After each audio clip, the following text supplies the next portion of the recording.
Welcome to the guidance for teachers that are delivering Lesson 1 of Welcome to Your Vote by the Electoral Commission. Hi, I'm Kelly Altchin and I'm an Assistant Principal for Personal Development at a secondary school in Leeds. I'm also a Citizenship Specialist and currently both plan, teach and lead the GCSE Citizenship Studies course at my school. I'm delighted to be one of ACT's consultant advisory teachers and have been collaborating with the Electoral Commission on this piece of work. Hi everyone, my name is Billy and I'm the Education Engagement Manager at the Electoral Commission. I'm going to spend the next couple of minutes just talking about who we are as an organisation and how we can support you to deliver democratic education in your classroom.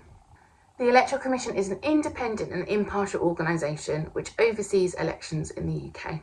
Some people know us as the elections watchdog. We are totally non-partisan and independent of government. We have a number of roles, including registering political parties, regulating campaign spending, and providing support to teams across the country to deliver free and fair elections. We also have a responsibility to raise awareness of elections to members of the public, and this is where our education work comes in. We have education resources available to teachers to help deliver democratic education to their students. This includes short games, activities, animated videos and quizzes. And we have a series of 6 lesson plans, a scheme of work which we're going to run through today, and teachers are welcome to use all of these lesson plans or 1 or 2. Our aim is to be flexible with the needs of teachers. We also host Welcome to Your Vote Week, which takes place every January, where we ask teachers and young people to engage in political education. You can find out more about that on our website. We understand the challenges that teachers are facing when delivering democratic education. So we've collaborated with ACT to provide further support for teachers so that you can feel confident to deliver democratic education to your young people. You can find out more about our roles and responsibilities on our website. Thank you. The focus of this session is to talk teachers through the first lesson that is a part of a series of 6 lessons that make up the Electoral Commission scheme of work, Welcome to Your Vote. The lessons explore democracy and politics and educate students on how to register to vote and also what to expect. Throughout using these lessons, students have the chance to design and implement their own registration drive, which is great for active citizenship. The objectives for this session and this walkthrough is to talk teachers through the lesson so that they are familiar with the content, to explore the pedagogy that you could use to ensure that students get the most out of the lesson, and to also highlight the common misconceptions that we see when students are learning about politics and democracy so that you can be prepared for these in advance of teaching the lesson. Just some notes on remaining impartial in the classroom. There's lots of further support on this from ACT in terms of their guidance on remaining impartial in the classroom, but please do take a moment to read the points on this slide also. So this is the walkthrough for lesson 1, Welcome to Your Vote. So this is a lesson that really encourages students to think about how politics impacts them. There's lots and lots of key terminology and knowledge that's explored during this lesson. Students look at their local council and the terminology involved in that. So what's meant by a ward, by a local councillor, as well as elections and voting. And similarly, they're also introduced to the wider UK Parliament and the government, and also terms such as constituency and member of Parliament. So lots of terminology to be explored this lesson, but the real focus is really getting students to really consider how politics impacts them, because what we're really hoping students will do is realise that it impacts them a lot, and therefore they will be encouraged to register to vote so that they can do that as soon as they are able to. The learning objective for this session is to identify things that are controlled by local councils, as well as wider Parliament through UK government, and to understand why their vote is important. So again, this is really getting students to think about and consider how politics affects them so that they're able to really see the importance of voting when they are able. The first thing that students are going to do is think about actually what do they know already about politics and democracy. This is a really fantastic opportunity for you as the teacher to kind of gather what your students know, what they might not know, so you can really sort of pitch where you need to go in terms of that political language. So the questions that you're going to ask your class are, have you heard of the terms politics and democracy, and what do we know about them? So just a chance for them to think about things they might know about these words and words they might associate with them, and just to open that discussion in the classroom. So when thinking about what do we mean by politics and what do we mean by democracy, what you might want students to do is complete that as a bit of a mind map activity.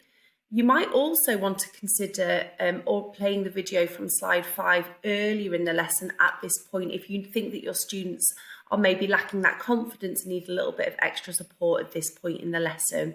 If your students have already had lots of lessons around politics and democracy, hopefully they'll already be able to have a really good discussion. But if not, that video could really, really support them. To help them a little bit, you might want to ask questions like who, what, where and why. So for example, when you think of the word politics, who do you think of? Who pops in their head? They might be able to name politicians or the Prime Minister. You might ask them to think like, what does that mean? Or where have you seen that word before? Or where do we see this in the communities? Or why do we have politics? Or why do we have democracy? So sometimes by giving those more probing questions, it might support students with this part of the lesson. Students are also given the opportunity to think about actually if they're interested in politics, if it affects their life, and whether they think everybody should vote and why. So with this activity, it's simple getting them to move around the room, and with one side of the room representing strongly agree, with the other representing strongly disagree. And then asking students to move around the room as you ask them to consider the following statements. Ideally, if possible, it's great if you can get students to share their reasons for standing where they are standing too. So for the statement, politics doesn't impact my life, you might want to ask some of the questions here. You know, why aren't you bothered about politics? What word pops in your head when you think of politics? Or has politics affected your life today?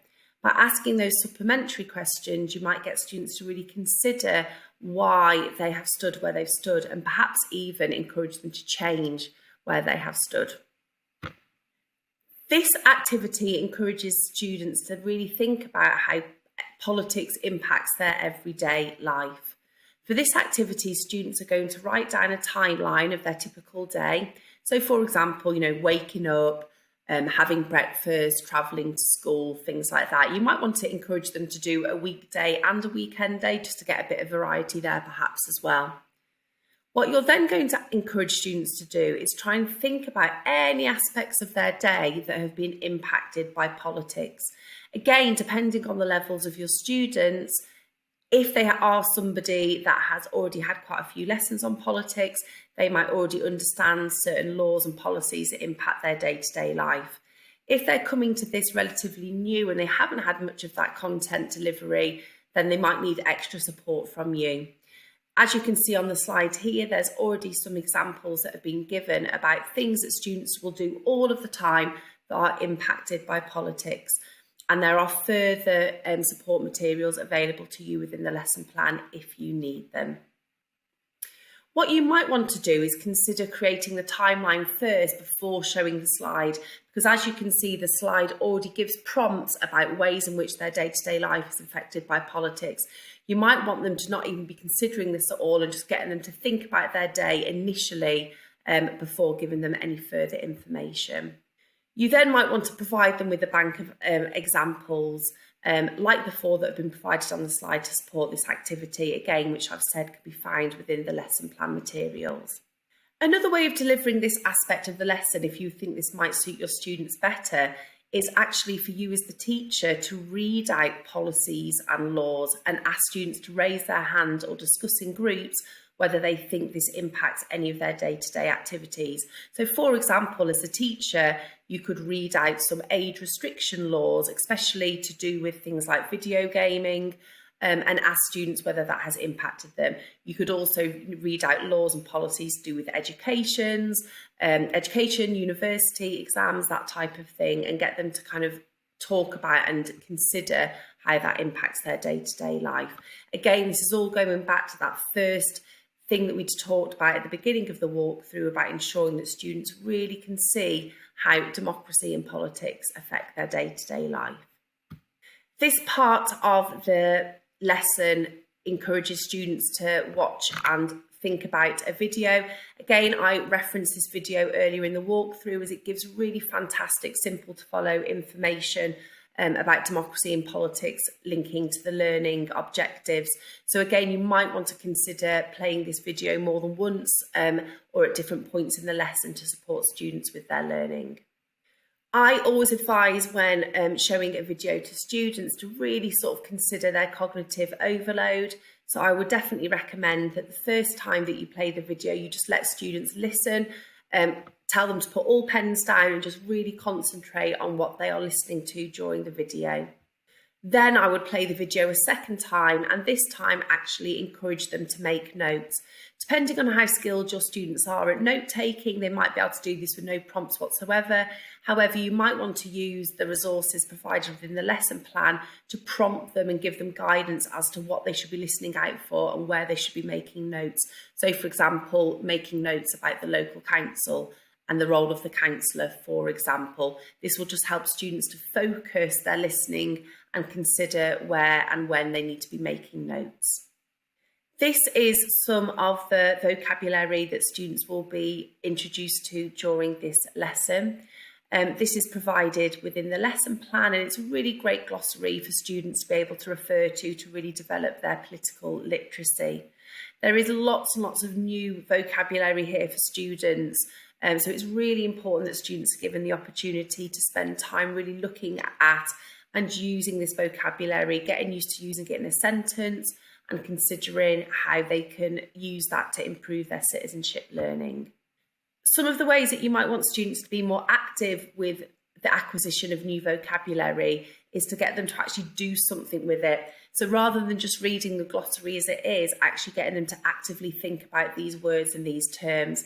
Something you might want to do, for example, is heads and tails. So you might want to provide students with just the definition and see if they can think what key word or term that is referring to, or vice versa. You might do that individually, you might do that in small groups. You could do it where everything is all chopped up into a card sort and students need to try and match the definitions and the terms together. There's lots of different ways that you can do it, but I would really, really recommend trying to encourage students to do that and to implement that in your lessons, because this is very new terminology for students and they need to be really actively thinking about it so that they're able to retain that knowledge and use it in the future. So here's an example of what that might look like as a head and a tail, where students have to try and match the two together so that they can really think about what the words and the terms mean. Students are then given some time to think about who represents them and to do a little bit of their own research, which is something students always like to do. So they're asked to research the questions here, so when they will be able to vote in an election, what date, their parliament constituency, their MP, their local council, their ward, and their councillors. So there's lots and lots there for them to think about and consider. Obviously, depending on where you live in the country, you might want to have a little bit of a look at that information prior to the lesson, so that students are aware what they are looking for and where they need to go, especially considering what type of local government that you have in the area that your school is based. If you do not have access to the internet, which is quite common in lots of schools, you can still absolutely do this part of the lesson without any internet access. What you could do in terms of when students have to work out when they're eligible to vote is you could tell them when the next election is likely to happen and then let them work it out themselves. This is actually a really, really fun way to do it and something that I've done myself in lessons. It's especially fun when it actually sort of cuts the class in half and some students realise they'll be able to vote in the next election when other students realise that they won't be able to. You could even take that further by asking them to work out how old they'll be when they will be able to vote. You could also provide answers and clues on handouts and get students to work it out. So you could have pictures of MPs, pictures of local councillors, ward maps and things like that. Or another alternative is to set this as homework or personal research that can be rewarded. So actually encouraging students to go home and do that research themselves. That's also a really great way for them to talk to their family about what they've been doing in school, which is encouraging political literacy for everyone, which is great. Another way that you could take this even further, if you've got students that are really keen and interested in this, is you could take it further with the extensions, like getting students to look at the voting records of their local MPs. They can find out a little bit more about them by looking at local issues that their local council and local government have been interested in or exploring over the last months or years. They could also look at the political party representation within their local government as well. So these are just some further ideas that could get students really interested in politics, or some other ideas for things that students could be doing at home. Lastly, students are going to consider what they would do if they were Prime Minister. And again, at this point in the lesson, they should hopefully have a really good understanding of how politics impacts their day-to-day life. So it's getting them to think about, okay, well, if I could have that impact, if I was Prime Minister, what would I do? What would I implement? And they're able to consider 3 things. What I will say straight away, though, it's a little bit of a misconception with students that the Prime Minister has absolute power. It might just be worthwhile at this point just reminding students that actually the Prime Minister can't just do what they want. We have got a democracy, so there is more than one person, of course, involved in decision making and law making in our country. It's obviously something that's done by wider parliaments. It might just be worth making that point there. Some students will easily be able to think of 3 things that they would like to change if they were Prime Minister. Some students might find it more difficult. What you might want to do is to narrow down key policy areas and have a bit of an open floor discussion first. So you might say, if you could change one thing about education, what would it be? Or if you could change one thing about defence, what would it be? That might just help students that might find this activity a little bit big and a little bit wide. There's opportunities to make this a bit more interactive as well. You might decide, for example, to have large sheets of paper stuck around the room and actually get students to share their ideas with the class. So you might, on the top of one piece of paper, write education. On the top of another piece of paper, you might write health, for example, and you might get students just go around the room writing ideas about what they would change and what they would do if they were Prime Minister. And students could read these and put crosses next to it if they disagree, or ticks if they agree. And that's a really nice way of getting all students involved and having that wider discussion. So in summary, for this walkthrough, be aware of your role in maintaining political impartiality. Remember, there is further guidance on this if needed.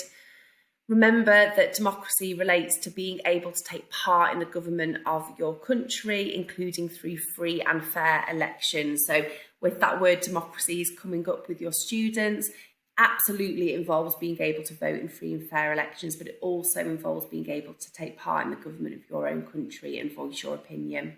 Students need to be aware that politics affects absolutely everyone, including themselves. Even though they're not yet eligible to vote, politics does still affect them, and hopefully that will make them really want to consider voting when they are at age. Politics exists at both a local and a national level, and that's made really clear in the video, that the Prime Minister does not have absolute power. And also a key thing that is a misconception sometimes with students is that government and parliament are not the same thing. So as you're going through the lesson, you might want to make it really, really clear to students that the government is the political party that are in power at the moment, and that's where government is made from, and it consists of the Prime Minister and the people that he or she choose to form their cabinet to lead on key areas. So the government is quite small and really sort of drives through a lot of that change. Whereas Parliament is much bigger and consists of the government, but also all of the MPs that sit in the House of Commons, as well as the House of Lords. So it might just be worthwhile, as we're going through the lesson, just ensuring that students are clear about the difference between the two. Thank you for watching that first walkthrough. For more information and resources, please visit theelectoralcommission.org.uk.